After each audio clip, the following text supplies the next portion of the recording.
Class 5 থেকে যেহেতু পরীক্ষা শুরু হয়ে গেছে, তাই জন্য কালকে ওদের সবাইকে একসাথেই পড়াচ্ছিলাম। তাই জন্য অনেকদিন পর আমার সবকটা স্টুডেন্ট একসাথে হয়েছিল। আর ওদের পড়ানোর পর আমি রেডি হয়ে চলে যাই আমি পড়তে, মানে বিরায়, আমি যেখানে পড়ি সেইখানে। তারপর টিউশন শেষ হলে আর সেখান থেকে বাড়ি ফিরিনি, কারণ সম্রাট বলে অনেকদিন একসাথে টেস্ট দেওয়া না। তাই জন্য ভাবলাম যে সম্রাটদের বাড়িতেই যাওয়া যাক। তো আমি যেহেতু সাইকেল নিয়ে গেছিলাম, তো সাইকেলটাকে বিরার গ্যারেজে রেখে সম্রাটে বাইকে করে চলে যায় সম্রাটের সাথে। তারপর রাস্তায় যেতে যেতে সম্রাটের জামাইবাবু সম্রাটকে ফোন করে আর ফোন করে জামাইবাবুর কাছে যেতে বলে।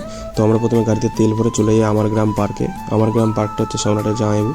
তো কিছু কাজ ছিল, সেখানে আমাদের ডাকলো। তো গিয়ে প্রথমে সেই কাজটা মিটাই, আর তারপর সেখান থেকে আমরা বেরিয়ে যাই। সেখান থেকে বাড়ি ফেরার পথে আমরা দাঁড়িয়ে একটা জায়গা থেকে রুটি তরকা নিয়ে নিই, কারণ ভেবেছিলাম ওরা তাহলে ভাত খেতে আর ভালো লাগছিল না। তো বাড়ি এসে প্রথমে গরম গরম রুটি তরকাটা খাই, আর খেয়েই বসে পড়ি টেস্ট দিতে। আর সকালবেলা সম্রাটকে বলেছিলাম আমাকে একটু বিরায় ছেড়ে দিয়ে আসার জন্য। তাই সম্রাটের গাড়ি নিয়ে আমি আর সম্রাট বেরিয়ে পড়ি বিরার উদ্দেশ্যে। তারপর সম্রাট আমাকে সে বিরায় ছেড়ে দেয়, আর আমি 15 টাকা গ্যারেজ ভাড়া দিয়ে সাইকেল নিয়ে চলে আসি সোজা বাড়িতে সাইকেল চালিয়ে। তারপর কয়েকটা জিনিস জেরক্স করার জন্য আমি চলে যাই চন্দ্রবাড়ি। তার গিয়ে দিকে ওরা দুজনে এইভাবে একদম শুয়ে রয়েছে, আমি জানি না ওরা কী করছিল। যে কোনো একটা মিউজিক কিন্তু ওদের পুরো ব্যাপারটাকে পুরো বাজে করে দিতে পারে। যেমন